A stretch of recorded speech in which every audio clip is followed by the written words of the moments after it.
हरे कृष्णा, राधे राधे। कान्हा की कहानियाँ में सभी लोगों का स्वागत करती हूँ। दोस्तों, कैसे हैं आप सब लोग। आज ना बड़ी ही प्यारी सी एक कान्हा की लीला कथा लेके मैं आप सभी के सामने हाजिर हुई हूँ। तो चलिए शुरू करते हैं आज की कहानी। एक समय की बात है। एक घर में एक सासू माँ, बहू और उनके बेटे रहते थे। सासू माँ गोपाल जी की बड़े अच्छे से सेवा करती थी। एकदम प्यार से उनको नहलाना धुलाना, आईना दिखाना और इसी तरह से रोज का सेवा करती थी। बहू इतना अच्छे से सेवा नहीं कर पाती थी, इसीलिए सासू माँ उनको कभी सेवा करने का मौका भी नहीं देते थे। पर बहू को मन ही मन बड़ा इच्छा होता था, काश एक दिन मैं भी कान्हा का ऐसे श्रृंगार करती, ऐसे सजाती। पर क्या करे, मन की इच्छा मन में ही रह जाती। सासू माँ जहाँ जाते अपने गोपाल जी को साथ ले जाते। एक समय ऐसा आया कि उनको अपनी बहन के यहाँ जाना था।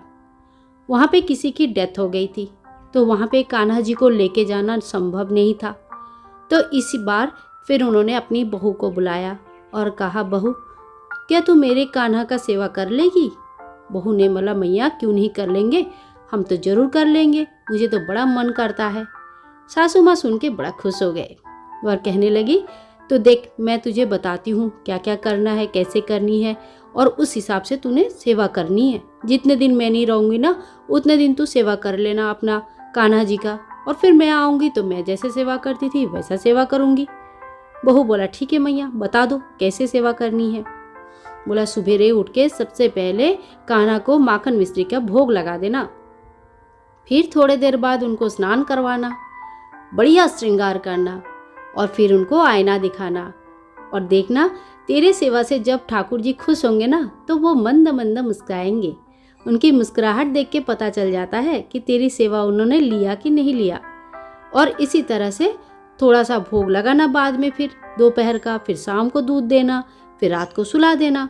बस इतना ही करनी है। जैसे छोटा बच्चा अपना तू करती है, वैसे ही मेरे बच्चे को भी सेवा कर देना। बहू बड़ा खुश हो गई और बोला कि ठीक है, ऐसा ही होगा। सासू माँ खुशी खुशी चली गई अपनी बहन के घर। बहू भी बहुत खुश थी। सुबह सुबह इस दिन उठ गई और स्नान आदि करके कान्हा जी की सेवा में लग गई। और भी घर के बहुत सारे काम थे, लेकिन कान्हा जी की सेवा करने का पहली बार मौका मिला है, तो बहू कुछ कमी नहीं रखना चाहती थी। बहू ने सुबह सुबह उठ के पहले माखन मिश्री का भोग लगाया, फिर स्नान करवाने के लिए तैयारी की, अच्छे अच्छे पोशाक निकाला, अच्छे अच्छे श्रृंगार निकाले और कान्हा जी को स्नान करने बैठे। कान्हा जी स्नान करवाए और फिर उनको बहुत बढ़िया सा श्रृंगार किया। अब बारी आई आईना दिखाने का, तो जैसे ही उन्होंने आईना दिखाया, अब कान्हा जी तो मुस्कुरा ही नहीं रहे थे। बहू अच्छे से देखी, ना तो आईने में मुस्कुरा रहे और ना ही वो वैसे मुस्कुरा रहे। बहू को लगा, हाय रे, मेरी सेवा में कुछ कमी जरूर रह गई होगी, नहीं तो मेरे कान्हा तो मुस्कुराएंगे, माँ ने तो ऐसे ही कहा था। तो अब क्या करे। फिर बहू ने अपना सारा श्रृंगार उतारे। सारा श्रृंगार उतारने के बाद फिर उनको स्नान करवाया। अब वो थी ठंडी के दिन, 2 बार 3 बार स्नान करवा दिया, पर कान्हा जी तब भी नहीं मुस्कुरा रहे थे। बहू का घर का सारा काम पड़ा था, बहुत समय हो गया, 5 बार नहला लिया, 5 बार श्रृंगार कर लिया, पर कान्हा जी तो मुस्कुराने के लिए तैयार ही नहीं है। अब करे तो क्या करे। थी वो ठंडी की दिन। अब इधर कान्हा जी भी मन ही मन सोच रहे कि ऐसा चलता रहा तो दिन भर तो ये मुझे नहलाती रहेगी, अब तो मुस्कुराना ही पड़ेगा। बहू फिर छठवें बार जैसे ही अपनी नहाने का सामान पानी लेके आई, तैयारी शुरू की, कान्हा जी को लगा, ना और नहीं, इस बार पक्का मुस्कुराऊंगा ताकि मुझे और नहीं नहाना पड़े, भूख भी लग गई है। बहू ने फिर से बड़े प्यार से कान्हा जी को नहलाया और इस बार तो आंखों में उनकी आंसू भी आ गई। क्या हुआ कान्हा जी, कौन सी बात की कमी रह जा रही है, क्या चीज़ है जो मैं भूल जा रही हूँ, क्यों नहीं मुस्कुरा रहे हो। मन ही मन बोलते रहे, उनको स्नान करवाते रहे। स्नान के बाद फिर अच्छे से पोंछा, फिर उन्होंने श्रृंगार किया, गर्म कपड़े ओढ़े। फिर पूरी श्रृंगार करने के बाद अब जब आईना दिखाया तो देखा कान्हा जी क्या मुस्कुरा रहे थे। कान्हा जी की मुस्कान देख के बहू खुशी से रोने लगी। बोला, कान्हा जी अब तुम जाके खुश हो गए, अब मेरी सेवा पूरी हुई। अब मेरे घर के बहुत सारे काम पड़े हैं, फटाफट जाके मैं वो काम करूँ। सासू माँ ने कहा था कि जब आप खुश होगे तब आप जरूर मुस्कुराओगे। अब कान्हा जी की मुस्कुराहट देख के बहू बहुत खुश हो गई और कान्हा जी को फिर स्नान आदि करवा के बैठा के फिर वो भोग लेने गई।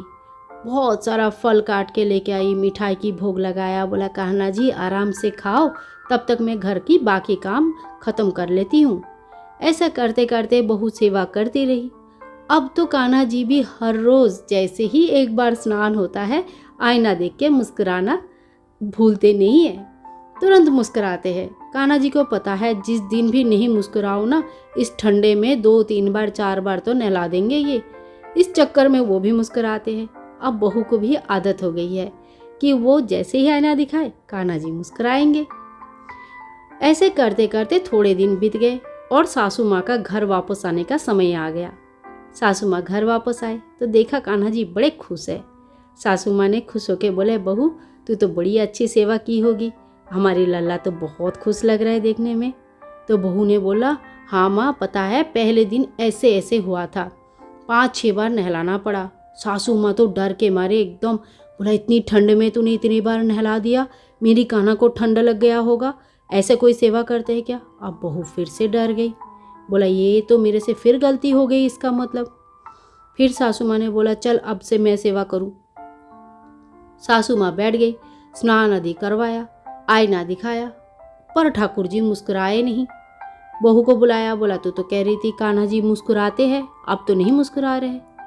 फिर बहू आई, बोले नहीं कान्हा जी रोज़ मुस्कुराते हैं, दो मैं नहलाती हूँ, दो मैं श्रृंगार करती हूँ और कान्हा जी मुस्कुराएंगे आप देखना।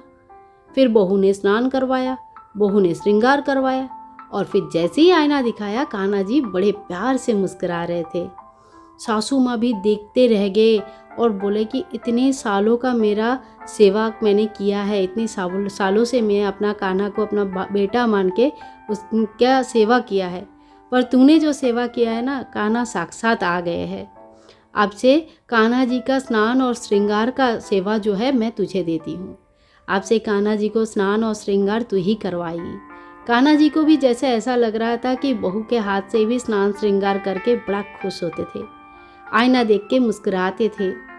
और सासू माँ बाकी दिन की सेवा करने लगी, उनको भोग चढ़ाना, उनको सुलाना, और इसी तरह से सासू माँ ने और बहू ने मिल बांट के कान्हा जी के अपनी सभी काम करने लगे। कान्हा जी भी उस घर में बड़े खुश दिख रहे थे और साथ साथ में सासू माँ और बहू रानी भी। तो ऐसे होते हैं कान्हा जी के प्यारे प्यारे लीला। जब वो जैसा चाहते हैं वैसा करते हैं, लेकिन कभी कभी भक्तों के आगे भी झुक जाते हैं। एक सरल मन से विश्वास, भक्ति, यही तो होता है जो हमारे इस विश्व ब्रह्मांड को पालन करने वाले भगवान श्री विष्णु, भगवान श्री कृष्ण और हमारे प्यारे से लल्ला हमारे लड्डू गोपाल को बांधते हैं। दोस्तों ये कहानी आप सभी लोगों को कैसा लगा ज़रूर बताना। अच्छा लगा है तो एक लाइक कर दे और चैनल को सब्सक्राइब कर ले। आपका एक लाइक, एक सब्सक्रिप्शन हमारे लिए बहुत मायने रखते हैं। हमें एक नया मनोबल मिलता है ताकि हम आपके लिए फिर से ऐसे ही प्यारे प्यारे कान्हा जी की नटखट कहानियाँ ला सके। मिलते हैं नेक्स्ट वीडियो में, तब तक के लिए हरे कृष्णा, राधे राधे।